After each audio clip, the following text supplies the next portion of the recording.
ఉండి యేసు ప్రభు వారికి ఆమె ఏమిచ్చిందంటే జననమిచ్చింది. అదే యెషయా గ్రంథము 7వ అధ్యాయం 14వ వచనములో ఒక వాక్యాన్ని మనం చూద్దాం. కాబట్టి ప్రభువు తానే ఒక సూచన మీకు చూపును, ఆలకించండి. కన్యక గర్భవతి అయి కుమారుని కని అతనికి ఇమ్మానుయేలు అని పేరు పెట్టాను. Praise the lord. ఇమ్మానుయేలు అనగా దేవుడు మనకు తోడై ఉన్నాడు. దేవుడు తోడై ఉన్నాడు అన్న వాళ్ళందరూ స్తోత్రాలు చెప్తామండి. హల్లెలూయా, హల్లెలూయా, క్రిస్మస్, మేరీ క్రిస్మస్, హల్లెలూయా, హల్లెలూయా. దేవుని యొక్క వాక్యం చెప్పుచూ ఉన్నది. దేవుడు మనకేమై ఉన్నాడంటే తోడై ఉన్నాడు. సజీవుడనే దేవుడు మనతో లేకపోతే, సమాధానకర్త అయిన ప్రభువు మన జీవితాలలో లేకపోతే ఈ రోజు మన బ్రతుకులు ఎలా ఉండునో మనం ఏ స్థితిలో ఉండేవాళ్ళమే. అందుకే దైవవాక్యం చెప్తుంది, ఆలకించండి, ఆలకించండి. కన్యక గర్భవతి ఏమి కంటుందండి? ఆవిడ కుమారుని కంటుంది. దేవుని స్తోత్రం. కుమారుని కంటుంది కన్యక. నిజంగా కుమారుని కనటం ఏంటి? వివాహము కాని ఒక స్త్రీ, ఏమండి ఏమి జరగని ఆ ఒక స్త్రీ, ఒక కన్యక ఒక బిడ్డకి జన్మనివ్వటం ఏంటని లోకమంతా కూడా మారంటే విభ్రాంతి నొందారు. దేవుని స్తోత్రం. విభ్రాంతి నొందారు, భయాక్రాంతులైపోయారు. ఏంటి వింత? ఈ వింత ఏ విధముగా జరుగుతున్నది? ఈ సూచక క్రియ ఎలా జరుగుతున్నదని అనేక మంది అల్ప విశ్వాసులైన వారు ఎదురు చూచారు. దేవుని స్తోత్రం. నమ్ముట నీ వలనైతే నమ్మువానికి సమస్తమును సాధ్యమే. బైబిల్ పట్టుకున్నంత మాత్రాన్ని ప్రార్థనా పరులం అయిపోము. బైబిల్ తెలిసినంత మాత్రాన్ని భక్తి పరులమము. బైబిల్ పట్టుకుంటే కొన్ని నియమములు, కొన్ని పద్ధతులు, కొన్ని అలవాట్లను మనం మార్చుకోవాలి. దేవునికి స్తోత్రం. బైబిల్ ఏం చెబుతుందో తెలుసా? యెహోవా యందు భయభక్తులు కలిగి ఆయన త్రోవల యందు నడుచు వారందరూ కూడా ధన్యులు. దేవుని స్తోత్రం. ప్రభు చాలా గొప్పవాడు, ప్రభు జీవం కలిగిన వాడు, ప్రభు ఆశ్చర్యకరుడు. ఒక అతను నాతో బాగా పరిచయం ఉండేవాళ్ళు. ఆయన పాస్టర్ గారు ఇప్పుడు లేర్లే, భూమి మీద వెళ్ళిపోయారు. ఆయన దారి చూసుకుని, నాన్నగారు మీరు వాక్యం చెప్తారా అంటే, ఎందుకు వాక్యం చెప్పను నాన్న, నేను క్వార్టర్ తీసుకుని వచ్చాను, బాగా చెప్తాను నాన్న అన్నాడు. ఏనాన్న మీరు ఎందుకు చేస్తారు ఇట్లా? ఆయన పేరు ఆశీర్వాదం. ఎందుకు చేస్తారు మీరు అంటే, నాకు తాగపోతే వాక్యం చెప్పలేను నాన్న అన్నాడు. అసలు చాలా భయంకరమైన దినం అనమాట అది. దేవుని బిడ్డలు ఎలా ఉండాలంటే ఒక స్పెషల్ గిఫ్ట్ అనమాట. దేవుని బిడ్డలు, దేవుని బిడ్డలు అనేవాళ్ళు ఒక ప్రత్యేకించబడిన వారు. దేవుని బిడ్డలంటే ఏంటో తెలుసా? ఒక ఆశీర్వాదమునకు వారసులైన వారు. దేవునికి స్తోత్రం. దేవుని బిడ్డలంటే సామాన్యమైన వాళ్ళు కాదు. దేవుని బిడ్డలంటే ఒక అడుగు మనం తగ్గించుకుని ఉండాలి. అహంకారం, గర్వం, మోసం, కుట్రలు, ఏమండి విభేదాలు, కలహములు రేపటం, ఇవన్నీ దేవుని వలన కలిగినవి కావు. ఇవన్నీ ఎవరి వలన కలుగుతున్నదంటే సాతాను వలన కలుగుతున్నది. దేవునికి స్తోత్రం. ఇవన్నీ తొలగిపోవట కొరకు దేవుడు ఒక ఆమెను ఏర్పాటు చేసుకున్నారు. ఆవిడెవరండి? కన్యక. హల్లెలూయా. కన్యక గర్భవతి అయి ఎవరిని కంటుందండి? కుమారుని కంటుంది.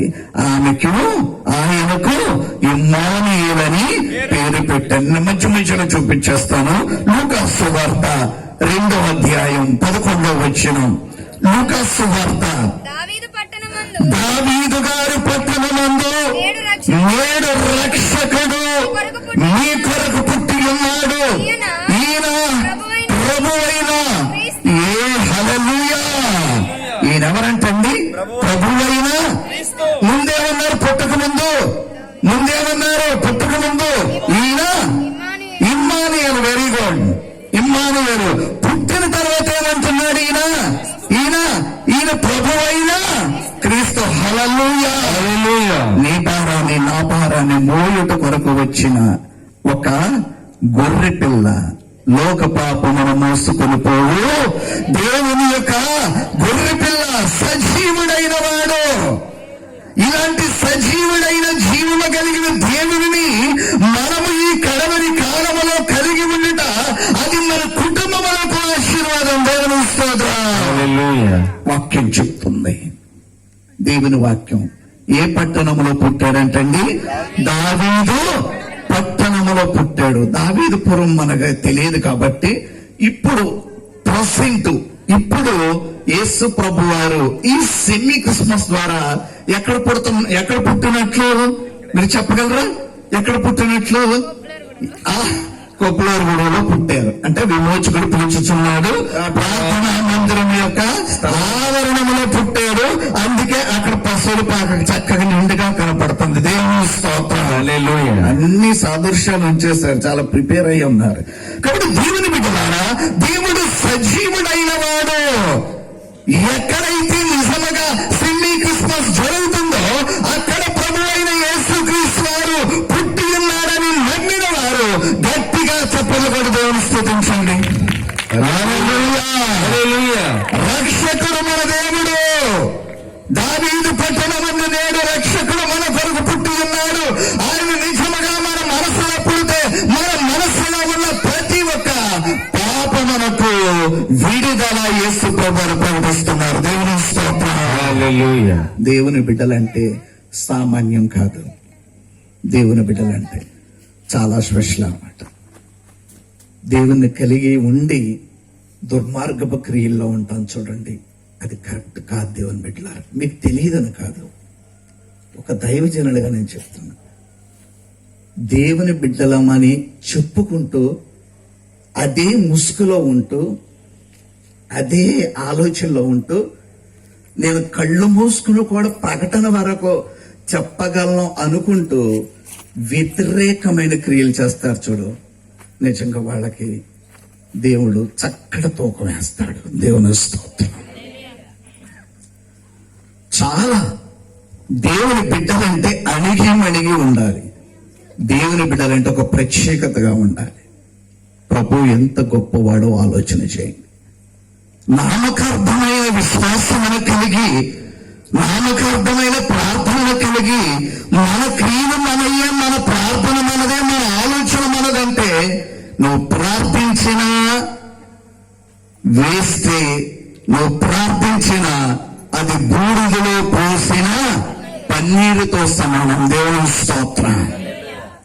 మాట్లాడే దేవుడు మన దేవుడు, పిలిస్తే పలికే దేవుడు. యుద్ధము ఎవరిదండి? యుద్ధము మీరు యెహోవాదంటున్నారు. నేనైతే ఏమంటున్నాను తెలుసా? యుద్ధం మీరే. ఎలా చేసుకుంటారు యుద్ధం? ఇండైరెక్టర్ గా. అవునా కదండి? ఇండైరెక్టర్ మాట్లాడుకుంటూ ఒకళ్ళ మనసును ఒకళ్ళు ఏం చేస్తారంటే ఎవరిని గాయపరుచుకుంటారు. గాయం చేసుకోవటం వలన నీకు వచ్చిన లాభం ఏముంది, నాకు వచ్చిన లాభం ఏముంది?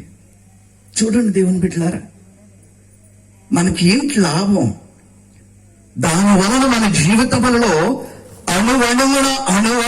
అణువణువున కూడా మనము వెనకడిగేయటం తప్ప ముందడుగేసే అవకాశాలు మన జీవితాల్లో ఇక మీదట కనపడవు. వాటిని మనం విడిచిపెడితే అప్పుడు యుద్ధము యెహోవాదే. దేవుని స్తోత్రం. దావీదు పట్టణమందు నేడు రక్షకుడు మీ కొరకు పుట్టి ఉన్నాడు. ఈ పుట్టి ఉన్నాడు ఆనవాలు చేయక ముందే ఆ యొక్క దావీదు పురములో ఏ మందస్సం ఉందో మీకు తెలుసా? అభినాదాబు మందస్సం. హల్లెలూయా. అభినాదాబు మందస్సము ఏ ఇంట ఉందో, ఏ కుటుంబంలో ఉందో, ఏ సంఘములో ఉందో, ఏ సేవకులతో ఉందో, ఏ యొక్క పరిస్థితుల్లో ఉందో ఆ కుటుంబములన్నీ కూడా ఆశీర్వాదం పొందునుగాక. ఆమేన్. అదండి దేవుని బిడ్డలారా, యేసు ప్రభువారు పుట్టడం అంటే మనం కూడా మారాలి, మన జీవితాలు మారాలి, మన కుటుంబాలు మారాలి, దినదినము కూడా మనం మార్పు చెందాలి. నువ్వెవరో అమ్మ దేవుని బిడ్డని ఎంత చక్కటి మారు మనసు పొందింది ఈవిడ నిజంగా ఇతడు ఒకప్పుడు ఏ పరిస్థితుల్లో ఉన్నాడో ఇప్పుడు ఎలా మారిపోయాడో చూడండి. ఎలా ఎందుకు మారేవారంటే అప్పుడు అంటారు మీరు మారిన వారు. యేసు ప్రభువారు దావీదు పట్టణములో పుట్టల, నా మనస్సులో పుట్టాడు. దేవుని స్తోత్రం. నా హృదయంలో పుట్టాడమ్మా యేసు ప్రభువారు. అందుకే నేను ఏమయ్యానో తెలుసా? కొత్త మనిషిగా తయారైపోయాను. దేవుని స్తోత్రం. నిజమైన క్రిస్మస్ వేడుక మన కుటుంబాల్లో ఉండాలి, మన జీవితాల్లో ఉండాలి, మన సంఘాల్లో ఉండాలి, మన యొక్క ఆధ్యాత్మికమైన జీవితాల్లో ఉండాలి.